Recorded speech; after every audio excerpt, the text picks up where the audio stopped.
تحقیقی جواب یہ ہے کہ ایک بات کو ماننے سے دوسری بات ثابت ہو جائے، ایک بات کو نہ ماننے سے دوسری بات کا انکار ہو جائے۔ مثلا اللہ نے فرمایا کہ اگر تم سمجھتے ہو کہ ہم تورات پر ایمان رکھتے ہیں تو تورات میں بھی تو وہی احکامات ہیں، قرآن میں وہی احکامات ہیں جو تورات میں ہیں۔ فرمایا وَهُوَ الْحَقُّ مُصَدِّقًا لِمَا مَعَهُمْ، اور یہ قرآن حق ہے، تصدیق کرنے والا ہے، لما معہم، جو ان کے پاس ہے، ان کے پاس تھی تورات کی قرآن تصدیق کرنے والا ہے۔ اب قرآن میں وہی احکامات ہیں جو تورات میں ہیں، اگر خدا نہ خواستہ تمہارے نزدیک قرآن غلط ہے تو قرآن میں بھی وہی احکامات ہیں جو تورات میں، معلوم ہوا تم تورات کا انکار کر رہے ہو۔ قرآن پر کا انکار کرنے سے تورات کا انکار کرنا لازم آتا ہے، لہذا تمہیں چاہیے کہ قرآن پر ایمان لاؤ تاکہ تورات پر بھی ایمان رہے۔ احکامات تو وہی ہیں، توحید کے، رسالت کے، آخرت کے، نماز کے، روزوں کے احکامات تو وہی ہیں۔ تعالوا الی کلمۃ سواء بیننا و بینکم، جو ہمارے اور تمہارے درمیان مشترک ہے اس پر آ جاؤ۔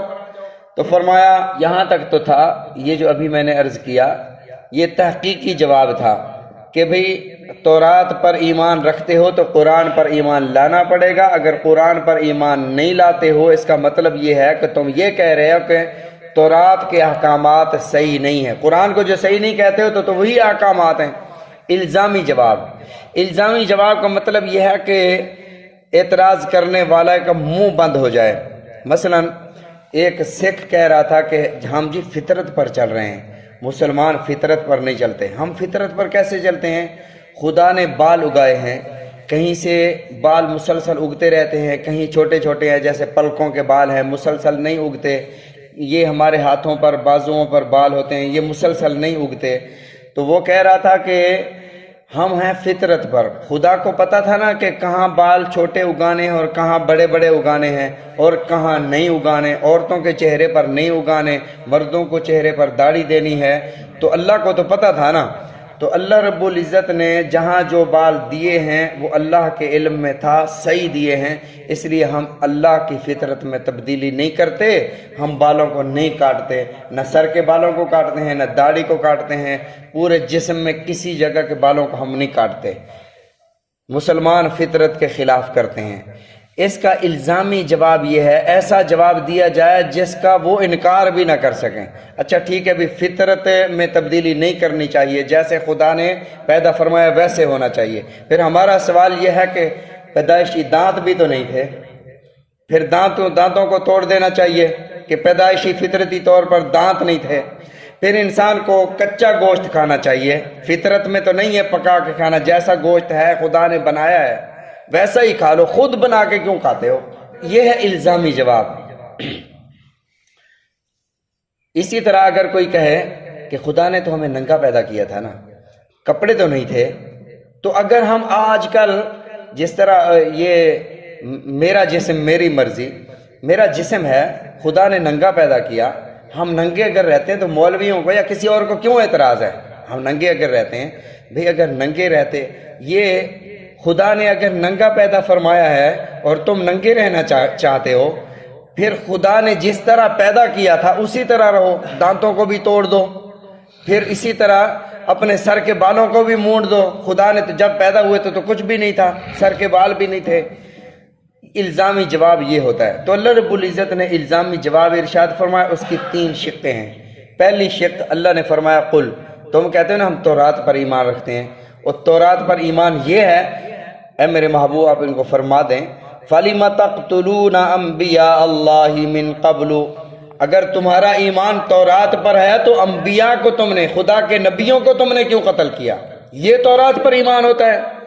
وَهُوَ الْحَقُّ، فرمایا من قبل ان کنتم مؤمنین، اگر تم مومن ہو، اگر تم تورات پر ایمان لانے والے ہو، پھر انبیاء کو تم نے کیوں قتل کیا؟ پہلی شق۔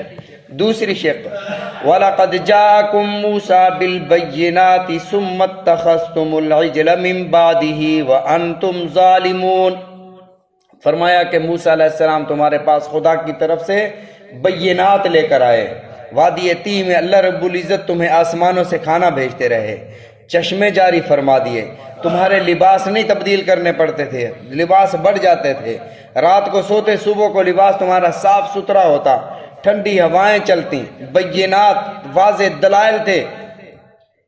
فرمایا کہ ان واضح دلائل کے بعد تم نے کیا کیا؟ اتخذتم العجل من بعدہ، اس کے بعد تم نے ایک بچڑے کو معبود بنا لیا۔ او ظالمو وانتم ظالمون، اور تم ظالم ہو۔ ظالمو، یہ تورات پر ایمان ہے کہ تم نے ایک بچڑے کو معبود بنا لیا؟ کیا یہ تورات میں لکھا ہوا ہے؟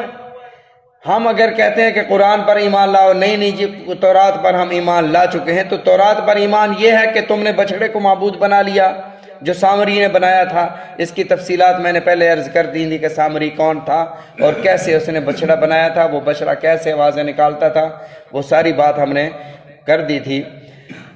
اور تیسری شق ارشاد فرمائی وَإِذْ أَخَذْنَا مِيثَاقَكُمْ وَرَفَعْنَا فَوْقَكُمُ الطُّورَ، اور جب ہم نے لیا تم سے عہد، میثاق لیا، عہد لیا، وَرَفَعْنَا فَوْقَكُمُ الطُّورَ، اور تمہارے اوپر کوہ جبل طور کو بلند کر دیا، خُذُوا مَا آتَيْنَاكُمْ، پھر ہم نے تمہیں کہا کہ پکڑو جو ہم نے تمہیں دیا ہے، لو ہم سے جو ہم نے تمہیں دیا ہے، بِقُوَّةٍ، مضبوطی کے ساتھ، وَاسْمَعُوا، اور خوب اچھی طرح سن لو، قالوا، انہوں نے کہا ہم نے سن لیا، او موجودہ یہودیوں، تمہارے آباء و اجداد نے کہا تھا سمعنا، ہم نے سن لیا، وَعَصَيْنَا، لیکن ہم مانیں گے نہیں، ہم نافرمانی کریں گے، مانیں گے نہیں۔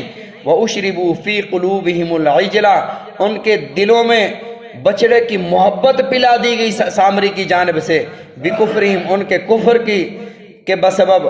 قل، اے میرے محبوب صلی اللہ علیہ وسلم آپ فرما دیں، بِئْسَ مَا يَأْمُرُكُمْ بِهِ إِيمَانُكُمْ إِن كُنتُم مُؤْمِنِينَ، برا ہے تمہارا، یامرکم، جو تمہیں حکم دیتا ہے تمہارا ایمان۔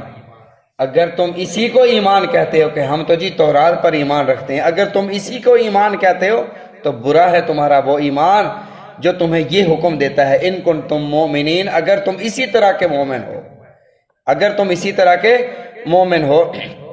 پھر انہوں نے کہا جی جنت ہماری، ہم جنت کے مستحق ہیں۔ اس کا جواب آگے اللہ رب العزت نے ارشاد فرمایا کہ تم جنت کے کیسے مستحق ہو۔ انشاءاللہ پھر اس کو کل ذکر کریں گے۔ اللہ تعالی ہم سب کو سمجھنے کی، عمل کرنے کی توفیق عطا فرمائے۔ رسول اللہ صلی اللہ علیہ وسلم کے فرامین سمجھنے کی، عمل کرنے کی توفیق عطا فرمائے۔